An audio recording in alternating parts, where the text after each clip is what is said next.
Okay, hey, welcome to alcohol training. I'd just like to introduce myself. My name's Mark Baker and I work for the alcohol liaison team. Been working with the team for approximately the last 3 years. And prior to that, I was 12 years as a psychiatric nurse.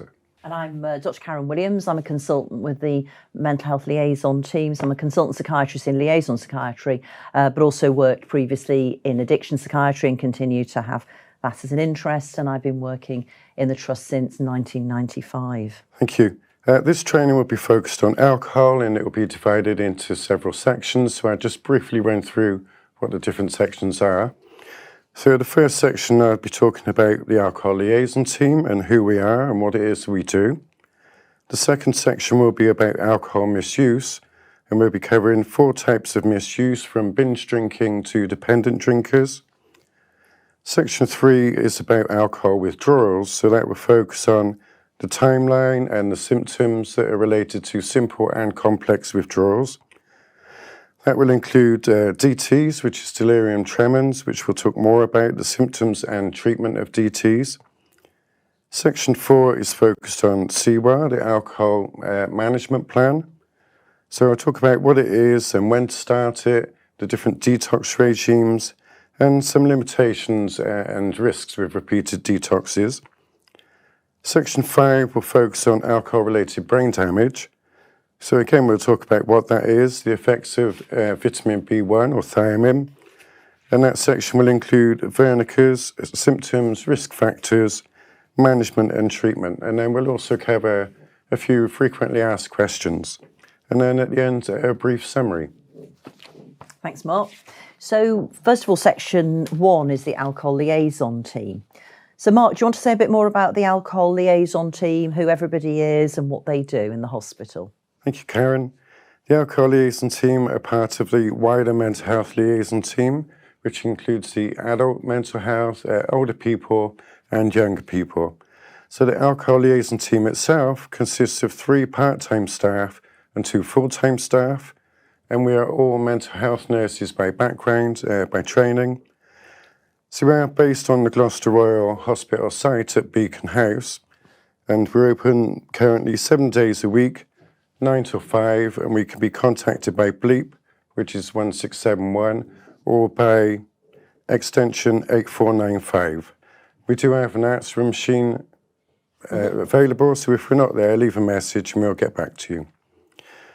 So at the moment, we have a lot of referrals, so a lot of patients who may be relevant to be seen. So we operate a pending list of suitable patients and a caseload which we actively are working on. So if a patient is referred, it doesn't necessarily mean that they get onto the active caseload, but they will be on the pending list, which we review every 24 hours, usually in the morning, just to see who's most appropriate to go on the caseload. That's often based on risk factors, or if they're needing significant amounts of diazepam, or if they're going into serious withdrawals. And we review that every day. So what do we offer? We can offer an assessment. We're an assessment, in summary, we're an assessment and signposting service. We can do referral screening, which is really a brief look and a brief discussion with the patient to see if they're consenting, assuming they have capacity. And we can do full assessment if that's what the patient wants, a biopsychosocial assessment. Like I say, we're all mental health nurses, so we do mental state examination, we look at their social situation, finances, family, friends, housing, all of these things. And then if they do want some support, we can refer on to other teams. There's some alcohol-related referrals we can do, but we can also refer for other things such as mental health, accommodation and finances. As a team, we have access to people like Karen, consultant psychiatrists. I focus specifically on the alcohol. Karen and her colleagues, they cover all the teams essentially. Yeah. So yes, we liaise with many other teams, for example, the safeguarding team. There's also Googie Smith, who's substance misuse lead for the trust. She has the complex alcohol caseload and high intensity user caseload. And she also links in with the Blue Light Project. So that's for the more homeless people and the complex cases. Complex people, perhaps frequent attenders, people who, if Blue Light Project didn't exist, they would be much more likely to fall through the gaps, So we do cover Gloucester Royal and Cheltenham General Hospitals for patients over the age of 18, but we don't cover the emergency department. We're not commissioned to do that. But we will take calls from ED and we can give advice, but we won't be able to add them to the caseload. But there is a separate team, the Drug and Alcohol In-Reach team or DARTS team, who do cover ED. So it's a 2-person team. There's Chris and Mo, and their phone numbers should be available for you. And DART are linked with the main community support service, which is VIA, which used to be called Change, Grow, Live. Some people may know it as that. So the DART team, they're not clinicians, but they are drug and alcohol workers, and they help with brief interventions, assessments, and they can facilitate referral to VIA for ongoing support. Mm-hmm. But if you need the clinical advice and on detox management, they really do. Staff need to be contacting you, really, don't they, Mark? Yeah, the theme throughout, really, I try not to keep repeating it throughout, but the theme throughout is ring us on 5495. We will try and help if we can. Yeah. You know, we can give advice. So Section 2 is alcohol misuse. Yeah, okay. So if I could ask you, Karen, how much alcohol is it safe to drink? Well, I suppose the line really is that there is no safe level of alcohol, particularly obviously for any pregnant women, but actually also for generally for people. But actually, the safer levels are probably less than 14 units per week and not all in one go, so spread out throughout the week. And then the units. So that would be about a bottle of wine, or maybe a third of a litre of bottle, or 6 pints of beer. So that's the sort of amounts that would be in the recommended when I was first learning levels. about this, I had to remind myself that that's one bottle of wine a week. Absolutely. Not a day. Not every day. The recommended, Yeah. And why should we, as healthcare professionals, be concerned about people's alcohol intake? Well, we just know that alcohol causes a lot of health problems. It causes the NHS a lot of money. There's actually quite a lot of diseases that are related to alcohol, some of the cancers, and obviously things like injuries, accidents, road traffic accidents are more common in people who've been drinking. And it's a real increased risk factor for early mortality in the 15 to 49-year-old age group. And also a lot of our colleagues seeing patients in the emergency department for self-harm. A lot of the self-harms occurred alongside the alcohol. It might not have been the cause, but it might have been the thing that's making things worse. Obviously, it's dangerous in pregnancy. There's a whole spectrum of fetal alcohol disorders. And the average age of death from any cause in England, 78 years. And if for people with alcohol-specific causes, 74 years. So that's 54 years. 54, sorry, I think I've misread that, didn't I? 54 years, which is 24 years less than would be if they hadn't been drinking. Okay, thank you very much. There are different types of alcohol misuse. Could you tell us a little bit more about the different types of alcohol misuse? Yeah, so once people have got out of that sort of safer level of drinking, there are 4 types really. So first is binge drinking, which is more than 6 units for women or 8 units for men in a single session. So that's 3 pints of beer or 4 pints of beer, and less than a bottle of wine. And binge drinking specifically is associated with increased risky behaviours and risk of injury, but actually also it can cause an assault on the liver in the short term. And then there's the next levels, I suppose, are hazardous drinking. So that's regularly drinking more than your 14 units per week, and be drinking between up to 35 units a week for women and 50 units for men. So that's those are hazardous drinkers. So people haven't actually necessarily got any physical harm at the moment, but they are running the risk of becoming harmed by their drinking. And then the next level is the harmful drinking, which is more than 35 units a week for women or more than 50 units a week for men. And that's when people start to get alcohol-related harm, physical harm, and also they then starting to run the risk of probably running into the next group, which is in alcohol dependence. So dependent drinking is a category of its own, and they're this is the main patients you're seeing, isn't it, Mark? They're probably the most risky patients, and maybe a priority. Yeah, absolutely. So these are the ones that are going to need a detox, because not only are they drinking too much, but they're actually daily drinking. They're getting probably withdrawal symptoms if they stop drinking. They're drinking to manage their withdrawal symptoms. And they've got a tolerance to drinking. So whereas I think I speak for myself, but if I drank 1 or 2 bottles of wine, I probably would be unconscious and dead. We're seeing patients who are drinking up to maybe 40 units a day, maybe even more, and actually they're tolerant to the effects. Is 1 litre of vodka. Yeah, absolutely. So it can be up to or more than. We see patients like that, don't we? So they're having to drink that every day, and they're having to drink that amount, so they're warding off the withdrawal symptoms that they're getting. And the other thing about the dependent drinkers is they've just got that subjective loss of control. So they know they've got no control over their drinking anymore, and they often have tried many times to stop drinking or cut down on their drinking, but they just can't do it. And often they become very narrowed in their drinking repertoire, and they also stop doing all the other stuff they should be doing, taking their kids to school, going to work, that sort of thing. And sometimes actually the other really interesting one is when people have actually had an alcohol dependence and they've been detoxed, is then they can go out having been detoxed or maybe even in rehab for a few months, and then they almost go straight back to that same level of drinking again. So they're not creeping up and developing the drinking. Because we think actually in most people it takes about 2 years to develop dependence on alcohol. But once people have been dependent, it seems to be that they're able to go back to being physically dependent, really. And then the other thing is, I guess, that they're carrying on drinking. They know it's causing them harm and it's causing themselves harm and they're causing their family harm, and they carry on drinking. And they're spending a lot of time drinking alcohol.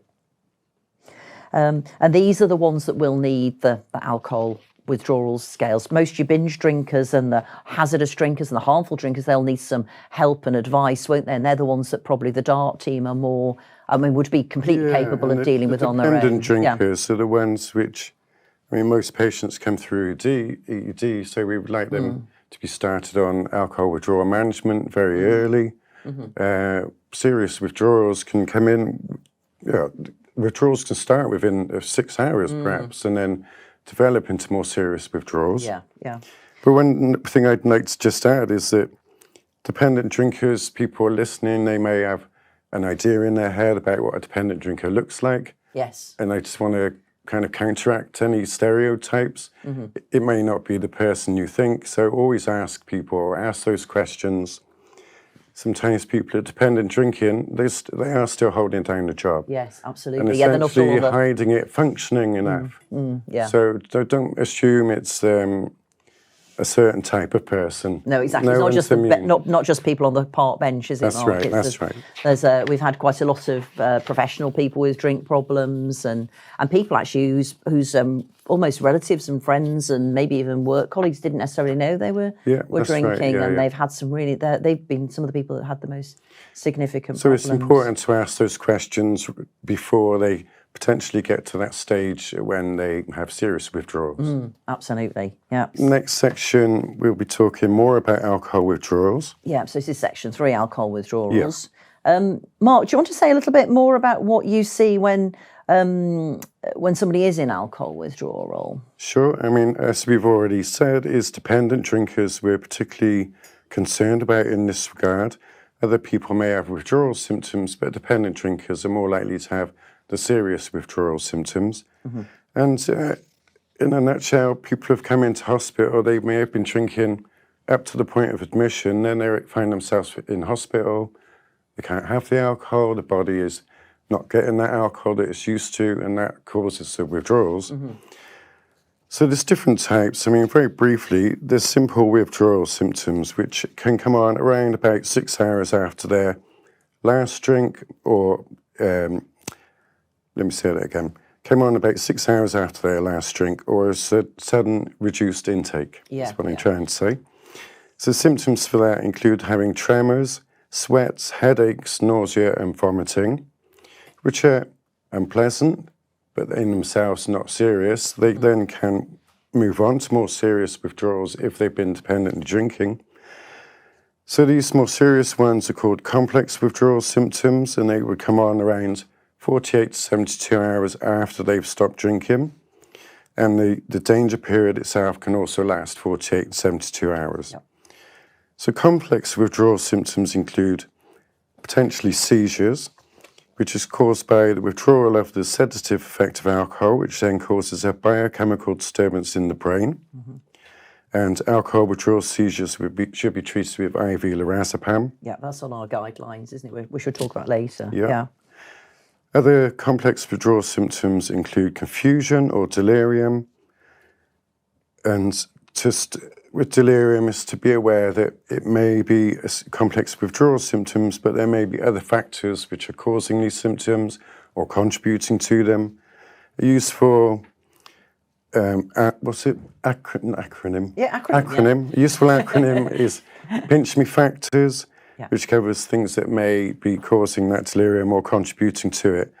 So pinch me factors are briefly pain, infection, nutrition, constipation, hydration, medication, or environment. Yeah. So they may all be contributing. Another complex withdrawal symptoms are hallucinations and DTs. Yeah.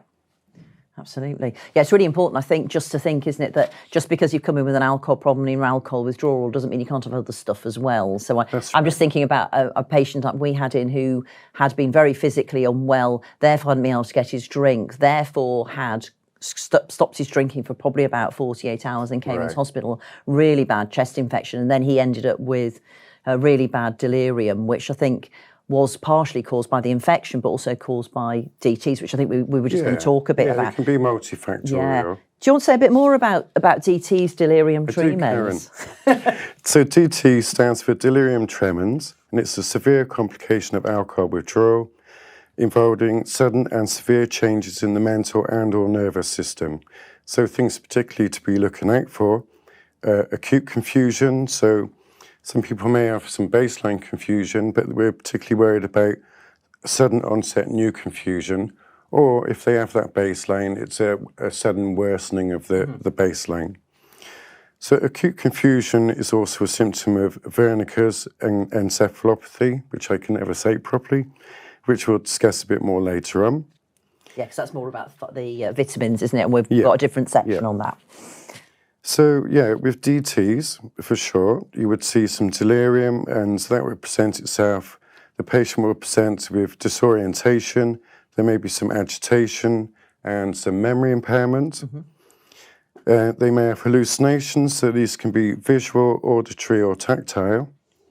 And hallucinations are usually visual initially, which are followed by auditory, which, if you don't know, is sound, and tactile, which is to do with touch. So these can be quite vivid, but it's also kind of important to remember that it can be temporary. Yeah. So, perhaps there are certain themes which often emerge. People might see insects on the walls or insects on their skin. And also, there are Lilliputian hallucinations.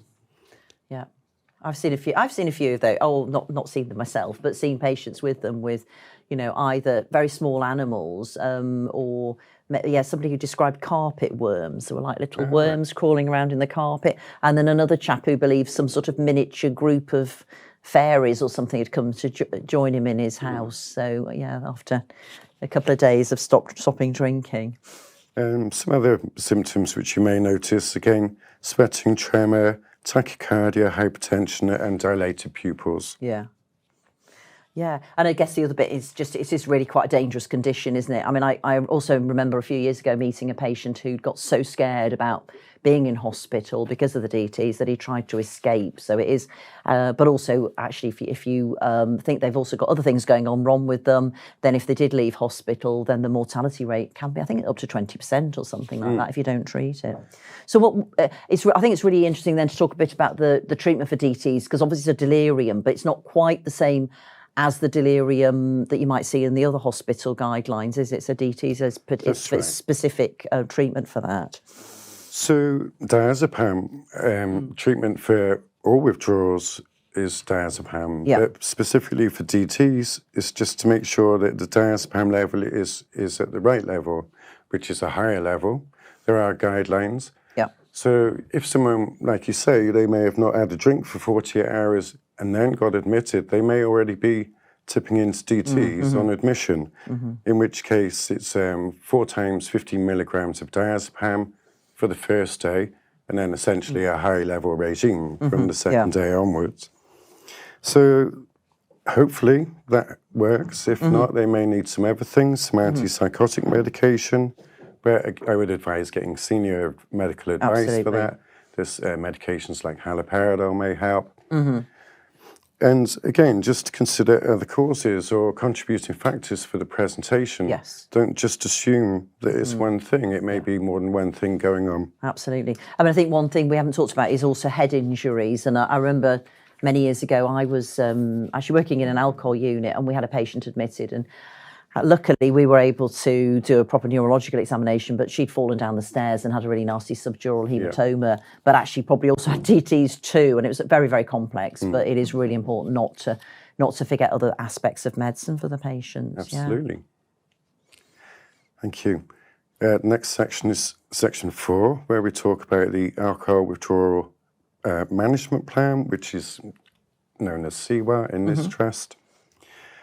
So I'd like to ask you, Karen, how do we manage alcohol withdrawals?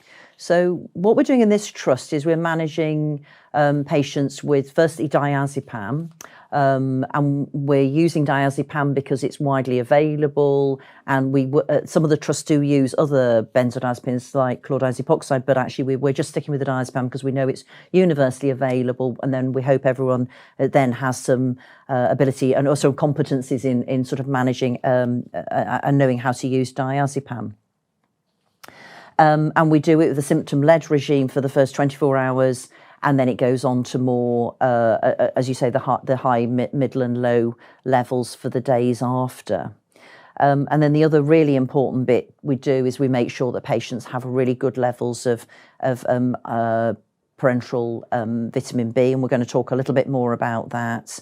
And then the other thing we'll do is if you've got somebody who isn't able to take the vitamins or not the vitamins, the benzodiazepines orally, then we'd use lorazepam, and we'd also automatically put lorazepam down in case somebody had a seizure. Yeah. So if we weren't getting on top of the complex withdrawals with diazepam, we might need to think of adding in lorazepam.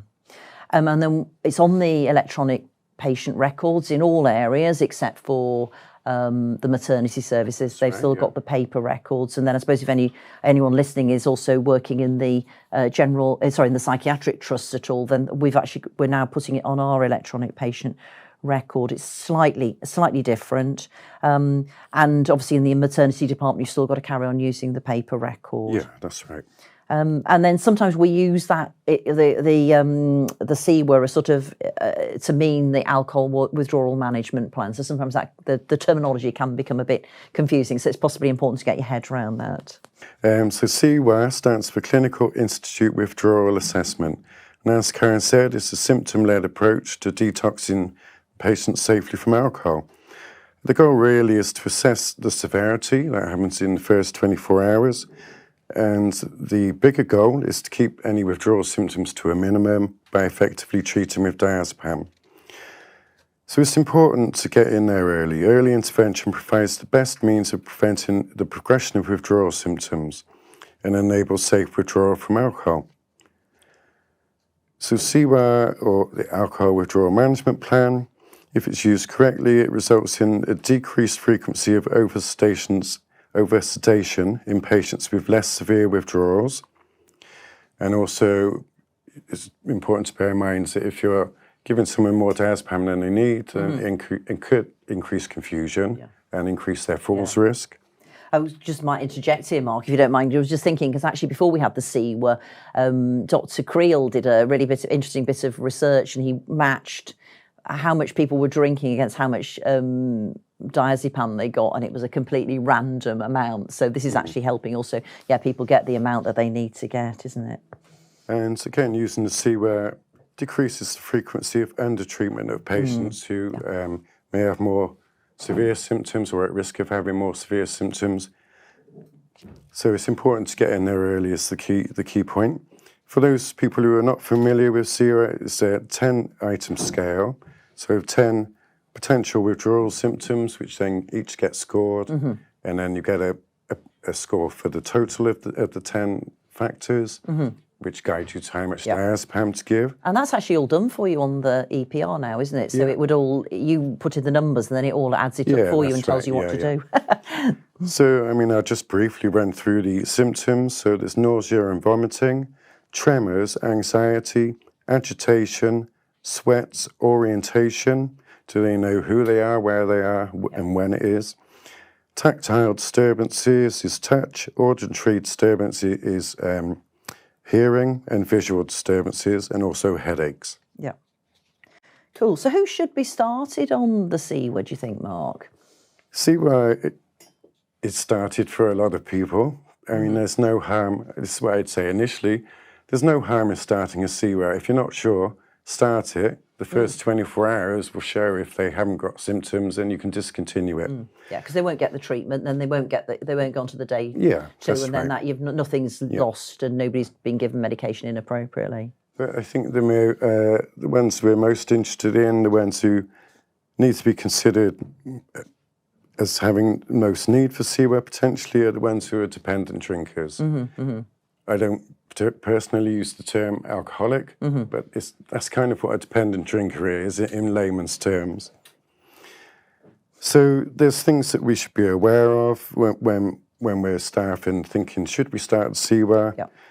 So the patient themselves may tell you. People are often very upfront and they'll tell you what they're drinking. So that's potentially the easiest way. You may also have collateral information from a carer, relatives, friends, potentially. And also, if the clinician just suspects that it may be a relevant factor, and this may be down to the patient's presentation, they may be showing some of these symptoms we've mentioned, and also blood test results, LFTs, particularly about liver function, MCV and gamma GT will give it an indication of what someone's been drinking in the weeks leading up to admission. Yeah. So for those who don't know, gamma GT is one of the liver enzymes that just seems particularly associated, doesn't it, with alcohol misuse. So it's really important to get that done. And of course, you have to order it separately, don't you, from just the normal liver function test? Yeah, I mean, I'm lucky in a sense because if there's been bloods done within 48 hours and I'm looking at a patient, I can add things on. So that's even better helpful. if somebody ordered it first. Of course. And perhaps I know this part of the nursing admission is the audit C. Yeah. So it's important to complete that and not cut corners. And that will give you a score. Yeah. And there is a guide about which score is most risky. Yeah. Because that's the WHO's or Alcohol Use Disorders Identification Toolkit, isn't it? So that's just a really important, very, very good standard, and it actually does pick up. Not only does it pick up alcohol dependence, but it also pick up harmful and hazardous drinking as well. So, and you can use that as a sort of motivation to help people with cutting down. So that's really recommended. Thanks, Mark. And so when do you start the CWAR? Well, like I say, probably in ED as soon as someone comes in. I mean, we may mention this more in a second, but the initial 24 hours is what we're looking for. But on the prescription, on the e-prescribing, it actually runs for 36 hours. So that's in case someone's come in and they're intoxicated on admission, there'll be perhaps 6 hours before withdrawal symptoms start to show. So it does run a bit longer than 24 hours. It needs to be frequent assessing, every 1 to 2 hours. And it does give you a guide when you're doing the scoring on CWAR about how frequently to do it, but 1 to 2 hours. And it's important to do that through the night, in the first 24 hours particularly, and not to leave people, they're asleep, they look fine, because the withdrawal symptoms, the biochemical stuff is still going on in their body. Yeah. And who does that, Mark? Is that just the trained nursing staff, or would the healthcare assistants and nurses do that as well, or?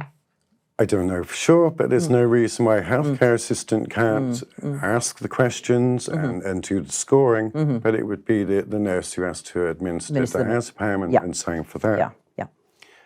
So sometimes there are issues, like I mentioned, there can be long gaps, often when people are sleeping, or it just gets missed, and that's when people can go into more severe withdrawals and no one's really noticed because they haven't been monitored.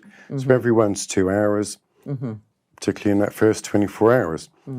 There is a guide that the maximum diazepam in that first 24 hours shouldn't be more than 100 milligrams. Sometimes it's nowhere near that. Occasionally it will be approaching 100 or perhaps going over 100. And in that case, get medical advice, phone our team and ask for our advice. Yeah. But there are other things we can add in potentially, or at least review and see where we're at. Yeah, yeah. No, it's really important, isn't it? I think to get that, if you can get that first 24 hours right, then you'll actually shorten admissions and make things a lot less complicated as time goes by. But yes, we accept that obviously wards are busy, but it's probably one of those things that probably should be a bit of a priority for patients with alcohol. I mean, we'll talk more in a second, but some of the complex withdrawal symptoms are very, very serious. Yeah, absolutely. Yeah. So it's important to get in there, I think. Yeah, absolutely. So once you've got your first 24 hours out of the day, 24 hours out of the way, or maybe 36 hours, you then move on to the next days, or the sort of standard regime, don't you, of detox? So do you want to say a bit more about the different regimes, Mark? Yeah, I will, thank you. So someone's been assessed for 24 hours, perhaps a little bit longer, and you'll have a total amount of diazepam. Potentially they are on a regular dose of diazepam, or they may have been agitated on admission, so they might have had a milligram of IM lorazepam potentially. These things need to be included. All benzodiazepines need to be in it. So yes, you'll have a total after 24 hours. Briefly, if it's below 22, so 0 to 21 milligrams, that'll be the end of it. They don't need a detox regime. You've monitored, and they don't meet the threshold. And then it just goes 22 to 40 milligrams is a low-level regime. 40 to 60 milligrams of diazepam is an intermediate regime. And 60 to 100 milligrams of diazepam in that first 24-hour period, they need a high-level regime. And then once they're on the second part of the regime, and we need to keep monitoring, I wouldn't say that it necessarily affects giving the dose, but keep monitoring, keep doing that scoring. If they're having the regular doses and there's the opportunity for PRN, additional doses as well, if they're having all of that and they're still having a lot of breakthrough withdrawal symptoms and still scoring highly on CWA, then ring us. We can review it, potentially put it back a day, which is essentially increasing it a little bit. Yeah, or maybe going from low to medium or medium to high, you might do that, mightn't you, I guess? Yeah. So, first 24 hours, get a total for diazepam. That'll guide you for the next section, which is a detox regime if they meet the threshold. So CWA's very useful, but are there any limitations to it? Well, I guess there are a few, aren't there? Because quite a lot of the scoring or elements you're scoring are subjective. So I think sometimes if you've got very, very anxious patients, they might be really scoring very highly on those levels, mightn't they? And self-reporting feeling sick and self-reporting not sleeping and maybe appear and actually, and the lights are too bright. And the lights are too bright and everything's a bit much. So sometimes patients who are anxious are maybe do get overscored a bit. So that's maybe one concern. And I guess you've just got to try and use your judgment and see if you're, I suppose if they're scoring really highly in those and then all the other things are okay, you might just need to think a bit about it. I mean, it might not mean that you'll stop doing what you're doing, but you probably should raise that with somebody. It's an awareness and it's kind of documenting that as well. Yeah. So you could potentially not give a dose, even though the score suggests you should, but there is scope to put free text, and you can say that they have underlying anxiety. That is mainly what they're scoring for. Yeah. And discuss it with the patient as well, because they might be open and honest and say, no, I don't feel any worse in that regard than usual. I don't feel like I'm in withdrawal. Yeah. and you can kind of come to an agreement with them. Yeah, that's right. I mean, the other thing, I think we've sometimes had cases where patients have presented quite late, so maybe they are more like 48 hours down the line, and actually might be then at risk of really complex withdrawals, but somehow weirdly don't score very highly on the sort of more sort of simple withdrawal symptoms. So sometimes those people get underscored and missed, don't they? And actually probably at that stage, probably somebody needs to take a bit of a judgment and go, maybe we'll just put them on the, one of the regimes, the high, medium or low regime, and give them some regular medication. With 7 days a week, we can give guidance. And then I guess the other thing is sometimes people get a bit muddled, don't they? If they do come in very, very intoxicated, then they maybe, if they had come in at 9 o'clock in the morning, they're very, very intoxicated and they stick very rigidly to the 24 hours, forget about the 36 bit, then maybe they don't get very much and then they don't get enough. Or maybe some people, I suppose the other problem is sometimes people have scored for longer than 24 hours and then obviously then patients have had more diazepam and then they've maybe had bigger doses. So those are some things to watch out for. That's right. If people are scoring for withdrawal symptoms on the very first time you've assessed them, then you could probably do 24 hours. Because if you go longer, potentially they're going to be given a higher detox regime than they need. So it's that awareness. If you're scoring and the first few scores are everyone's 2 hours, they're below 10. But then, from then onwards, they're up in the 20s, then you might be thinking, the alcohol's coming out of their system, they're beginning to score. We kind of do 24 hours from when they started scoring. Just to make sure. That would definitely be the best way of doing it, wouldn't it? Sometimes people come in, we don't recommend it, but it happens, and they have detox, they have another detox a few months later, and essentially have repeated detoxes. Are there any risks associated with that? So there is at least a sort of theoretical idea that there's a kindling effect, so that if people keep going through alcohol withdrawal and you're obviously just removing a massive sedative on the brain, that you're more likely then to end up with a more chance of alcohol withdrawal fits, really.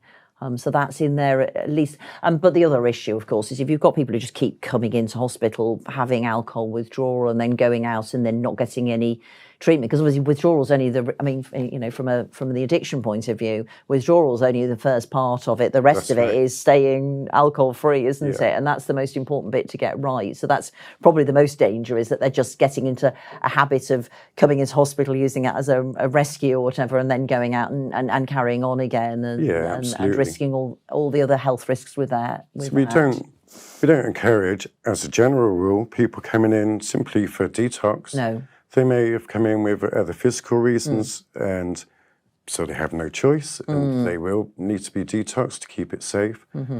But like you say, that only covers the physical aspect. They're not doing the psychological work to back it up. So we do encourage people to engage with the community team. There is some delay, but they would look at sending someone for detox as a package with several weeks following that, building up the work, to maintain abstinence. Absolutely, And the other bit, I suppose, is we have had the odd or a few patients who are on the frequent attender plans, and there are a few patients where we say, actually probably might not be helpful to bring this person at this time. I mean, obviously, your NICE guideline 100 does sort of, if you've got somebody who's actually in the hospital, who's presenting and is massive risk of complex alcohol withdrawals, you probably haven't got much of an option other than to admit them. But it is worthwhile looking out for the alcohol withdrawal management plan if this patient keeps coming in, really. The high intensity use plan is in the external documents on Sunrise. So there's no hard and fast rules. They're kind of general rules, but there's exemptions at times. And I guess that's what we're for, isn't it? We're in the liaison team exactly for that. So if you've got those queries, then give us a call. So we're going to move on to section 5, which is alcohol-related brain damage. So, Karen, can you tell me, please, what is alcohol-related brain damage? Right, so this is, quite a complex thing to get your head around, really. I suppose it's an umbrella term for people with alcohol, with anyone that's got any brain damage related to alcohol. So this can either be broadly a sort of alcohol-related dementia, which is probably just caused by the brain having the effects of alcohol on the brain, causing brain shrinkage. And you can often see patients who are very chronic drinkers that actually you look at their CT brain scans, and actually the brain is very is atrophied, and actually the cerebellum is atrophied, and that's one of those particular things you might notice with that type of alcohol related brain damage. And then also that includes these really specific things regarding where people have experienced acute and then chronic probably thiamine deficiency, and that is those are the Wernicke's and Korsakoff syndrome.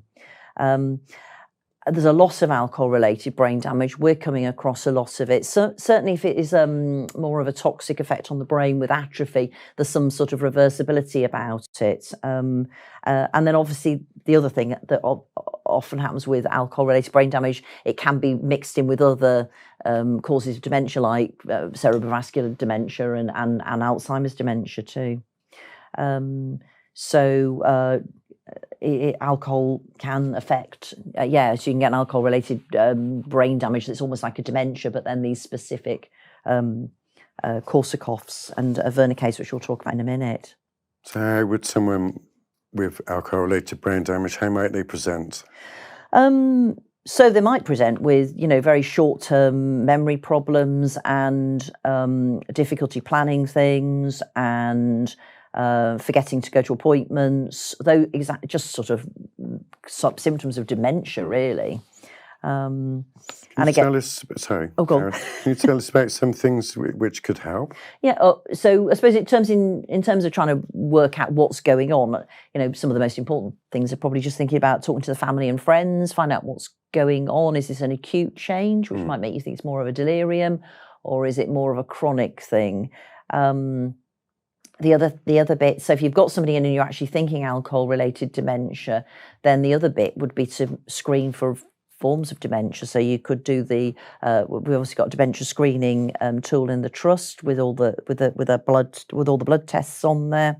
CT of the head might be helpful, but you'd need MRI if you're looking at more of the Korsakoff type dementia picture. Yeah, those are the kinds of things that, if I come across it, I might be requesting that the ward do an MRI. Yeah. If the CT is kind of showing there maybe, the MRI just gives more detail. Yeah, exactly. I'm not an expert, so I'd ask a consultant to have a look at that scan for me and give their opinion. Yeah. So I think if we thought it was probably a alcohol-related dementia rather than a Wernicke's Korsakoff, we might not go for the MRI, but the MRI is really helpful for the Wernicke's Korsakoffs.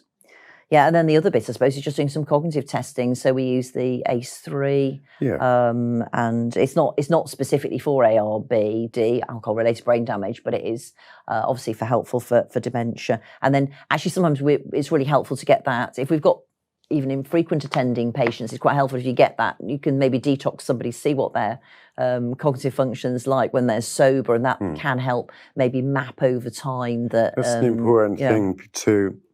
Because we have patients sometimes we think a cognitive assessment would be useful. Yeah. We wait essentially till they're at their optimum. So when they finish the detox, if they've got an infection, when that's been treated, and then we do the cognitive assessment. And I did have a patient relatively recently who with a different team, they'd have an ACE done about a year and a half before. And part of the plan was this would be useful to repeat in a year to 2 years. Yeah. So great, I did another ACE and we could compare it to the previous. So it can give a trend if they're deteriorating and by how much. Yeah, and I think if they were deteriorating, that would give you more of a clue that it was a dementia rather than anything else. Yeah, and I guess then with the other bit is just thinking about like other patients who've got who've got dementias, thinking about their care needs, their onward care needs, thinking about how capable they are, maybe doing some functional assessments, or like occupational therapy kitchen assessments on the ward, and thinking about care navigators and how we're going to plan safe discharges with them, really. So if they've got alcohol-related brain damage, what's the treatment? So obviously, if it is more of the dementia toxic form, then the treatment is staying off alcohol. Really, I guess we then also need to think about talking about the Wernicke's Korsakoff syndrome, and the treatment for that is really high dose of vitamin B1 thiamine. Yeah. So where the patients, might be helpful just to talk about the Vernicase-Korsakoffs now. Basically, the treatment for that is really high doses of parenteral vitamins, and you can only really give it intravenously. Obviously, in the old days, we were using Pabrinex, but there's now a very big shortage of Pabrinex, so we're now going to be moving over to IV thiamine, but still it's going to be, I think it's 400 milligrams 3 times a day IV, so that's the preventative, and we'll get that for treatment whilst they're in hospital. I mean, it's interesting, vitamin B1 thiamine, so often the people with alcohol-related or alcohol problems have got deficiency in vitamin B1 thiamine because they probably not having a very good diet, but actually also alcohol stops vitamin B1 being absorbed very well. Yeah, and they may also have gastritis. Oh, yeah, absolutely, yes. They may have been experiencing vomiting, like you say, poor diet.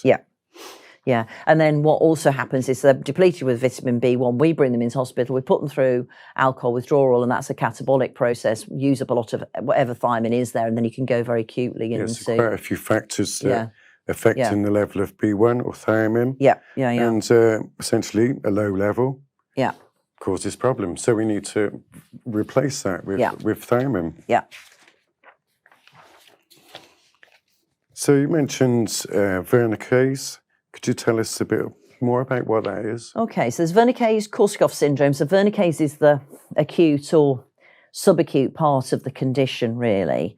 And if it's one of those conditions that should be reversible. So, but actually, it isn't always. You're not able to do that, and it is an emergency, and it does carry quite a high mortality rate. And what are the symptoms which staff may see? So there's a classic, what they call a triad, which is basically ataxia. So people have got really difficulties walking, and they have to walk with classically with a very wide base gait. They have a specific eye movement disorder. So when they gaze to the side, they get an nystagmus or a tremor sort of thing of their eyes. That's a not very technical description, but their eyes. So if you get them to keep their head still and move their eyes out to one side or the other, they should get this involuntary eye movement. And then you get this really, and they're confused, delirious, disorientated. So that's the classic triad. But you actually only get that in about 16-20% of all the patients, isn't it? And then so you have to just have a high degree of, you really do worry if you've got anyone who's a bit confused. Yeah, any of those symptoms, really, isn't it? You don't think, they've got the one, but not the others. Exactly. Because everyone's different. Yeah, and actually, if they've got also if they've got DTs, if anyone's got we're going to give them anyway. We're going to give everybody Pabrinex or thiamine anyway.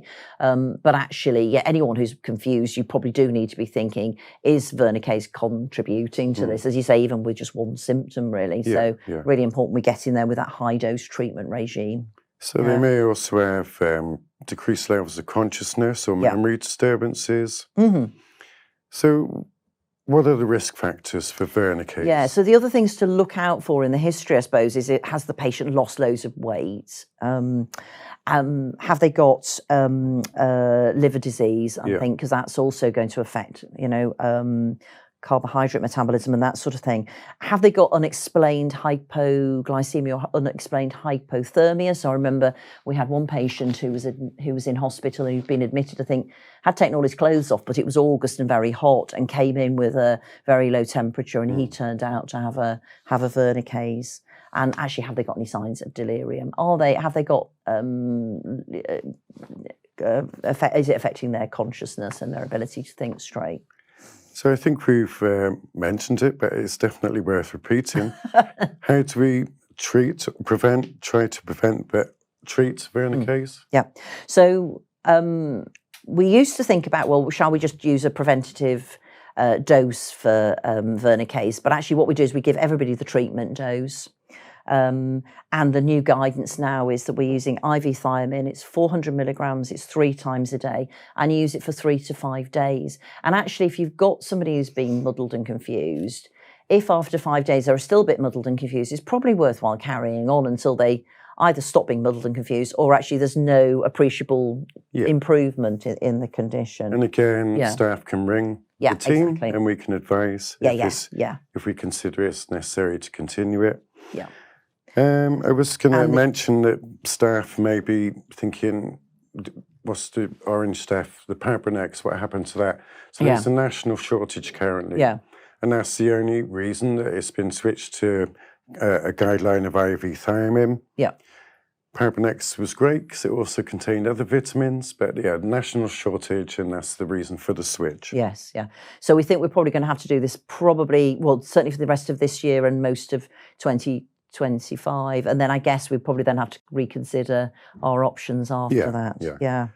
I was going to say was I think actually thiamine is what people use in other parts of the world. I think that's what it's used over on the continental Europe, and I think the States are using thiamine too. And we certainly did it a few years ago when we ran out of Pabrinex's predecessor, which was Parentrovite. So it is safe and it's fine.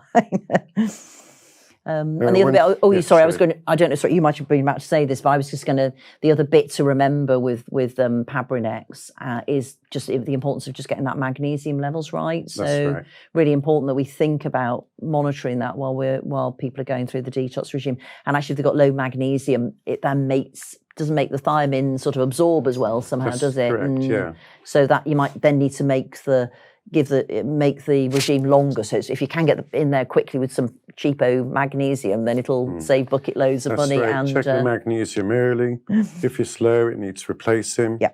Sometimes with patients who are presenting with symptoms and have risk factors. Yeah. What used to be Pabrinex had been going on for maybe 3 or 5 days already. Yeah. Our guidance would be once the magnesium's in range, then start the 3 to 5 days. Yeah, absolutely. Yeah, so you can save everybody a lot of time and money if you can get in there and make sure you monitor that magnesium level. Yeah. So these things, Wernicke's, course coughs, they're serious things. Absolutely. Yeah. No, I mean, I think the untreated Wernicke's is about 20% mortality, so it can just kill you. But actually if you don't get it treated and then you then go on to developing the Korsakoff syndrome, which is more of it differs from dementia in that it's what you get is a short-term memory. So problems with short-term memory, just cannot learn new things. So unlike dementia, where people, for example, if they were a nuclear scientist, they wouldn't remember all the complex nuclear scientist stuff. These people will remember that, but they won't remember any new stuff onwards. So they don't lose other abilities. They can work things out, but they do have the short-term memory problems with new learning. And they do get really disorientated, which is sometimes really interesting because actually you might be able to meet some patients and talk to them about perfectly fine things, but actually you ask them where they are and what time of day it is and that sort of thing, and they'll be really much worse than you would expect from having had that conversation with them, won't they? Another factor is sometimes patients can appear quite well. If you did a brief, who are you, where are you, they might answer that. Get a bit more depth and then it kind of reveals itself. Yeah. And some patients, they may have every intention of quitting alcohol. Yeah. And there's the executive functioning. Yeah. So they have these plans, but then they can't kind of do it. Yeah, absolutely. So they're going to need extra support around that. That's right. Yeah, they do have that. That is right. They do have that difficulty. And it's always difficult, really, because they've had alcohol problems and then people then get muddled with, is that just because they're not very motivated to get some help or are they impulsive or whatever? But I think you're right. I think it does also affect their frontal lobe functioning. And then the other really interesting thing about Korsakoffs is they often come up with these really amazing confabulations. So you can just... you can see them, go away, come back, they won't know who the heck you are. They won't remember who on earth, where they've seen you or anything like that. And you can even get people to go, where do we meet? And they'll start to come up with some amazing stories about meeting you in Tesco's last week, or they couldn't remember you because they've only just come back from Sheffield or some random... Yeah, and they may be... Sometimes they tell you a thing and there's some plausibility to it. Yeah. But you're not sure. And you can ask family... Did he used to work in this area? That he's told me about this thing. Is is it real? So it's worth checking, get that collateral information. Yeah. No, but it's a terribly disabling. And I mean, some of the patients we've seen more recently, they haven't actually been, I think they haven't had their Korsakoff's caused by being in hospital. It's probably they've been detoxed elsewhere or in the community and then they've come in. And often they're really young, 40-ish. And then they are really very, very disabled. And it's quite difficult to see where else they might be safely managed and placed. So the important thing, it's very serious. The important thing is get in there with the thiamine early, essentially. Yeah, absolutely. I don't know if you've got some thoughts about how the nurses and how generally we can manage the patients best when if anyone with an alcohol-related brain damage, so of course Wernicke's or the alcohol-related brain damage. What's the good sort of approach for them on the ward? Things which may help. So they may find it particularly difficult in a ward environment, in a bay. So they may be better suited to a side room if that can be arranged, if that's available. Just 'cause it's a lower stimulus for them. And ensure good hydration, but on the flip side of that, be aware of any refeeding risk if they have had a period of not eating. And just with anyone who's presenting in this way, it's providing clear, simple information that may need to be repeated. Don't get frustrated. Repeat it calmly in a simple way. And again, they may be frequently needing to be reorientated to where they are, why they're there. So often these patients may have lost capacity. Yeah. They may say that I don't need to be here, I'm leaving. There are legal frameworks to treat people in their best interests. The most common one is DOLS, deprivation of liberty, Mental Capacity Act and other things, but usually it's DOLS. Yeah, we rarely use Mental Health Act now in these cases. I think unless there was somebody maybe who just kept going and kept really escaping from the ward or something like that. Yeah, I think from my experience, it's 99% of the time DOLS is DOLS the will do appropriate it. legal And certainly if framework. it's an acute sort of Wernicke's or acute delirium confusion, then the DOLS does it because will regain the capacity fairly quickly. So potentially this person doesn't know why they're here, they've lost that capacity, you're restricting them from leaving with DOLS. They may become agitated. Medication can help with that. Perhaps they might need some PRM medication, get medical advice for what might be most appropriate. They may need one-to-one. They may be going to other patients, thinking that they've got their stuff, that kind of thing. Yeah. Or they might be getting into precarious situations, so they might need that one-to-one nursing. So would that be one of the RMNs that we have on the agency that would come in and special them? Yeah. And so I think I mentioned it earlier, the pinch me factors, pain, infection, etc. Consider those as well, because they might be part of the picture that you're seeing. So you can improve the situation, not necessarily negate everything, but if they've got an infection, treat the infection. And just treat as many things as you can that may be contributing to get them in the best place. Yeah, I was just thinking about. I know we're not covering nicotine addiction, but I guess quite a lot of I think that there's still a population that use a lot of people who've got alcohol-related problems use a lot of tobacco, don't they? So that's the other thing. Sometimes worthwhile thinking about a nicotine patch, I guess, even if it's not. They're not going to stop smoking altogether while they're in hospital. It might reduce their agitation, and then it gives you time to maybe just take them down once or twice a shift for a cigarette or something. So there is an alcohol-related brain damage process map, which is on the vulnerability section of the intranet. Yeah, no, that's something that we've developed in conjunction with Jeanette Welsh to have a look at things that you might want to do if you've got somebody with alcohol-related brain damage, a more of a chronic picture, isn't it? So it's all about some advice about how to manage the patients, but also all the investigations and things to think about and how we might help safely discharge them. And again, give us a call, extension 5495 if you're not sure. We also link in with Gugi, who works with high-intensity users, complex cases. She's very good at liaising with other teams, onward care team may be involved, all these kinds of things. Yeah, and the home. I was just thinking like the homeless healthcare team and the homeless mental health care team. Oh, they're called CHIPS now, I think, aren't they? Yeah. Something like that. Okay, lovely, thank you. Section 6, and the final section, are some frequently asked questions.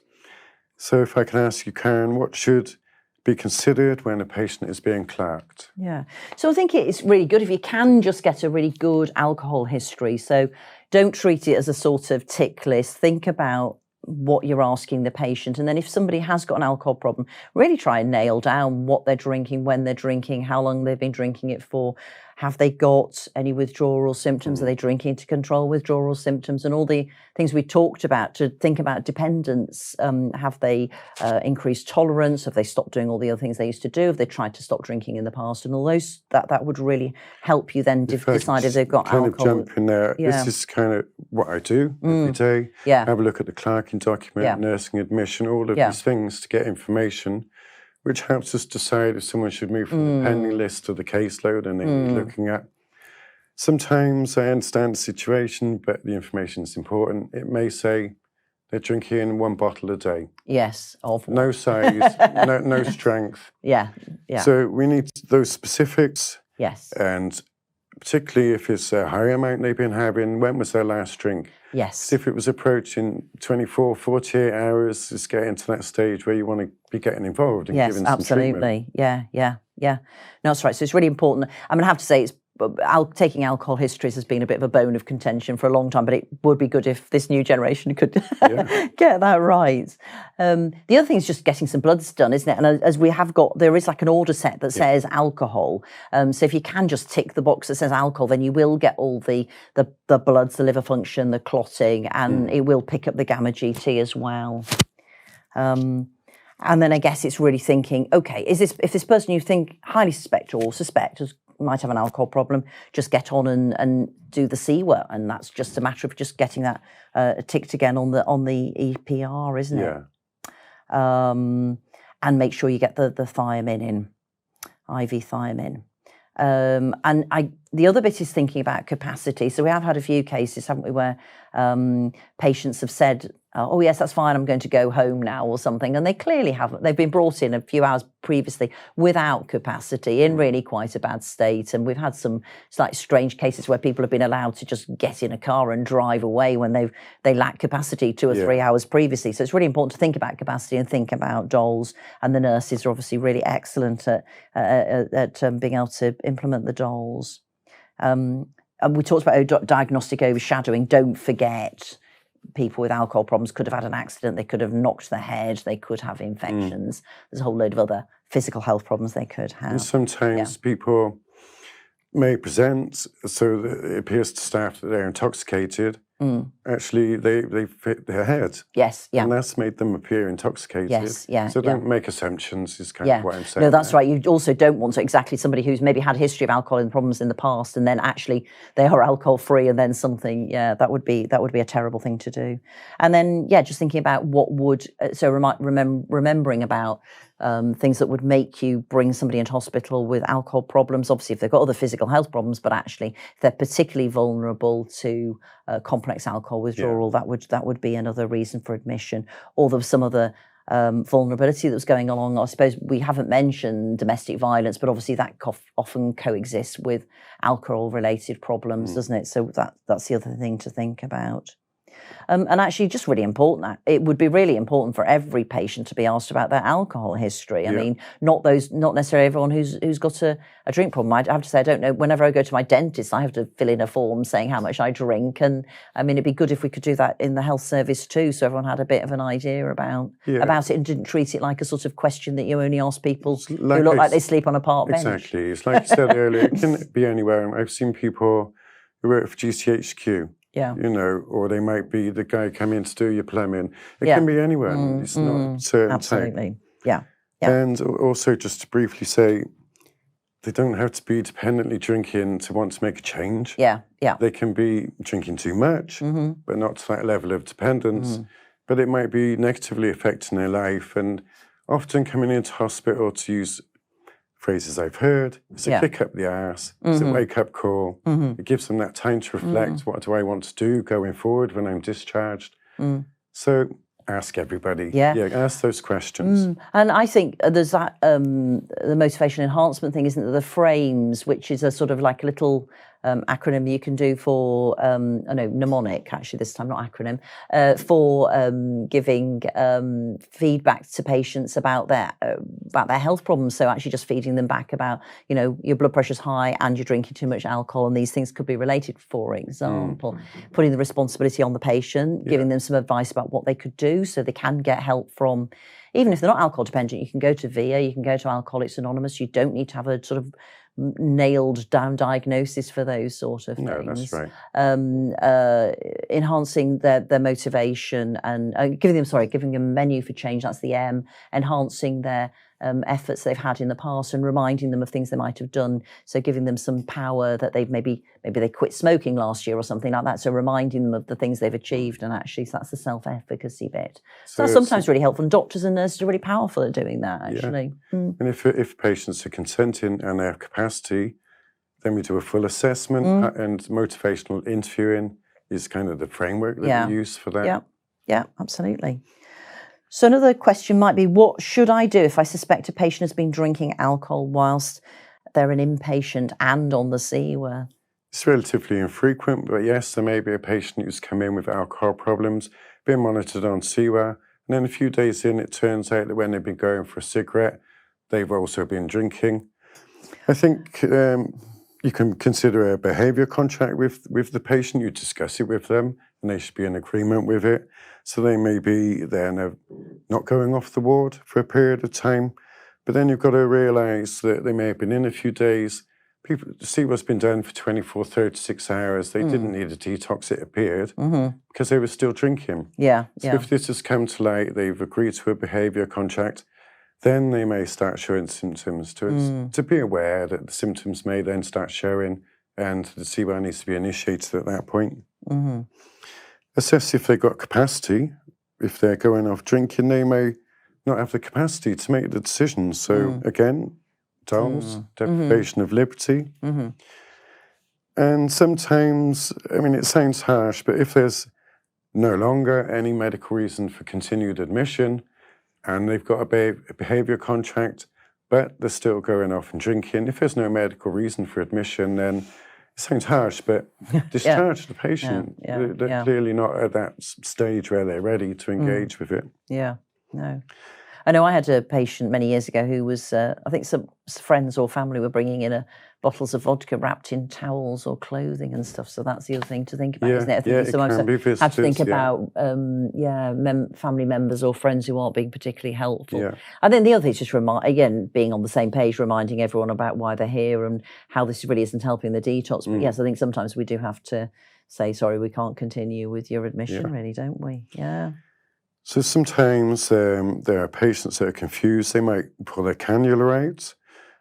The question really is, can staff give oral thiamine instead of IV thiamine? Well, I think, if you're on that, we're in the preventative role for stopping Korsakoff-Wernicke's-Korsakoffs. And you're early on the admission, you can't really stop giving it IV. You just need to get it. It needs to be given IV because you just don't get the levels to get it across the blood-brain barrier. So even if you gave them, if you were able to give somebody 1,000 thiamine tablets, you still just wouldn't get the levels across. So you need to give it IV. There are IM versions of thiamines. So sometimes, I suppose, if there's something particular about the cannula, but probably the best thing really is to get in there and get on with getting the thiamine in. I guess the other bit is, why are they doing this? Is it because they're muddled, confused? You're thinking about capacity, thinking about, have we not detoxed them well enough? Need to get the diabetes. Confusion, but more so the staff might see an agitated patient. And if they're on a lower amount of diazepam than they need to be for their withdrawal symptoms, that's right, one of which is agitation, we can review that. That's right. So they might just need their diazepam putting up, mightn't they? Then there's thinking of other reasons why they might be delirious, chest infections, all the pinch me factors and stuff. But you just can't get by with the oral thiamine, unfortunately. So another question might be, what happens if the patient you're looking after reaches the maximum diazepam of 100 milligrams in 24 hours, or maybe even before 24 hours, and is still agitated? What should we do? Well, as a overarching thing, you're trying to maintain that patient's safety and the safety of everyone else. So they may need increased staffing, essentially. But seek medical advice. There is a guideline of a maximum of 100 for a reason. So seek medical advice. There are other things that can be implemented, and you'd be guided by the rapid tranq policy, for example. Antipsychotics may be involved, haloperidol, for example. But that would be something more senior. Yeah, I mean, those are the. I mean, I'm just thinking. We had a recent case, I think, didn't we, on the AMU, where I think my colleague, one of the liaison psychiatrists, was involved, and the patient was highly disturbed, and I think actually was given some antipsychotic on top of the diazepam, and that just, I mean, it made a difference very, very quickly, actually. And I'm thinking of all the cases I've had. Getting in there with a not particularly high dose of antipsychotic can be helpful, but it probably is good to seek your either senior medical advice in the trust or coming to the liaison team before you get on and do that. But sometimes I wouldn't advise leaving it for too long because it's agitation, it might not be safe for everybody, but the diazepam will be building up in their system. Yeah. And so sometimes it just needs a little bit longer until it builds up and it gets to that therapeutic level for them. So if there's a dependent drinker who's a patient, they're partway through detoxing on a detox regime, and they say that they want to take their own discharge, what should we do? So I think there's a couple of things. So I think if you've got somebody who's highly vulnerable and you're not sure about the capacity, then I think you need to think about that, because actually that might be that they're muddled, confused, and actually lack capacity, and they actually should stay in hospital because they're actually vulnerable of getting complications of alcohol withdrawal. I mean, if they have got capacity and they're deciding that that's what they want to do, and it seems to be a reasonable plan of action, and you can't see any reason why they shouldn't stay, then obviously you should really make sure you've assessed everything and documented it clearly why they should go. And then, if possible, still think about making sure they've got the information so they can get the follow-up in the community for their alcohol-related problems, really. I mean, one aspect of it is that a patient may come in for a medical reason. They start on detox rightly to manage withdrawal symptoms.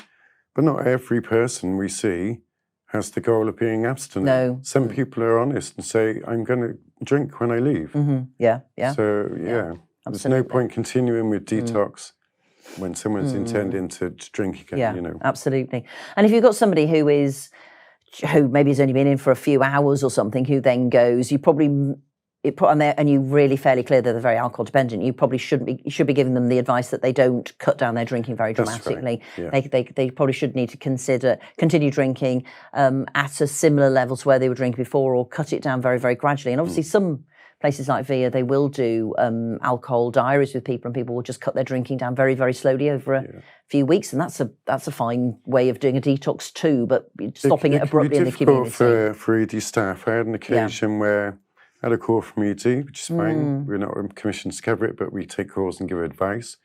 And it was this situation. They didn't need to be in hospital. They were going to continue drinking, and the member of staff was caring and concerned that sending them out with the advice, go and continue drinking, was failing that patient. It's not, you know, that as much as possible, if they're showing motivation, they need to engage with the community services. And it kind of goes back to what we were saying before, you know, just coming into hospital in itself isn't going to do any good. Engage with that community service. Yeah, absolutely. Absolutely right. I was just thinking the other bit is if somebody was on a detox regime, maybe towards the end, can we send patients home with TTO diazepam to finish the alcohol detox? I mean, we might be desperate for beds. Yes.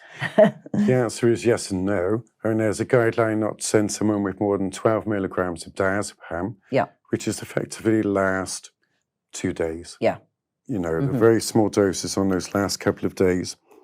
And even that might be contraindicated for different reasons. They may have had complex withdrawals, they may have unstable mental health or unsupported living situation, chaotic drug use. Again, like we said, they might be planning to resume drinking. There's a risk associated with if they had the diazepam that you've sent them with and a bottle of whatever, then there's a risk associated with that. But yeah, the guideline is no more than 12 milligrams. Yeah.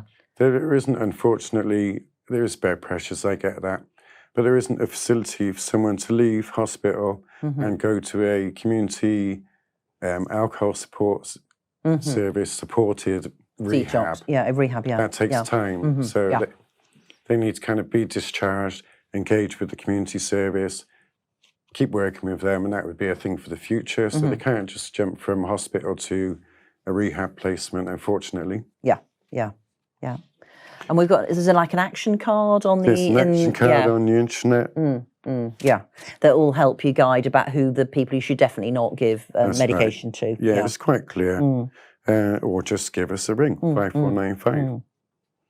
So are there any medications that can help people with relapse prevention? Yeah, so there's 3 that are used in this country. So there's a camprosate, also known as Campral, which is a drug which is a GABA type drug, which is replacing the sort of inhibitory, the idea being that if somebody's been drinking very heavily, the sort of inhibitory and excitatory chemicals in the brain are out of kilter, and you've got too much sort of glutamate floating around, not enough GABA. So the idea is that a camprosate sort of settles that out, and that actually will help with people staying off alcohol. So it shortens relapse. It lessens the length of relapse and probably gives people about twice the chance of remaining abstinent. So it's a pretty good drug. It's dose related. The dose is related to the weight of patients. So if you're above 60 kilograms, it's 6 tablets a day, and if you're under 60 kilograms, it's 4 a day. And it can be really worthwhile trying and helpful for people who've got who are alcohol dependent. So worthwhile thinking about that. Much more likely to work if they're engaging with services. Oh, absolutely. Yeah, you need to be. So it's not instead of. So you need to be going along. It's not a silver bullet. Yeah. You can't just take a tablet with no other support and you won't want to drink, unfortunately. It's not that easy. No. So ideally you'd be taking it alongside going to VIA and or going to the 12-step programme like there are a couple of other medications. Yeah, and then another one that's been more recently introduced is naltrexone, which is commonly used in opiates. So it's helped people remain abstinent. It's an opiate blocker. And that has been used extensively throughout Europe, and it's safe, and it's usually 50 milligrams a day. And the idea with naltrexone is that it is if you drink on it, you probably don't get that effect where some people think, actually, my life, I'm feeling terrible. If I drink, I'll feel better. Actually, it seems to block that effect. And it also seems to block that whole effect of if you have, there's an adage in AA, which 1 drink is too much and 20 is not enough. So it seems to stop that idea that people are going to, if they have 1 drink, they've got to finish off the whole bottle, for example. So for some people, it can be incredibly helpful.